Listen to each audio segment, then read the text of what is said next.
Hey there, YouTube fam. Ever find yourself needing to transfer a hefty chunk of data from one spreadsheet to another?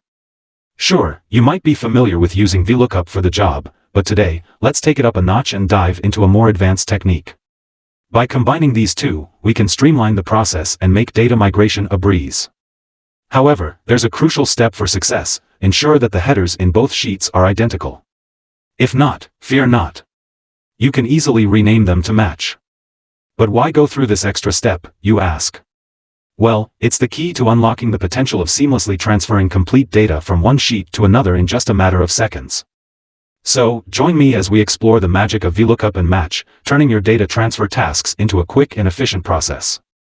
By the end of this video, you'll be a spreadsheet maestro, saving time and boosting your productivity. Ready to elevate your Excel game? Let's dive in.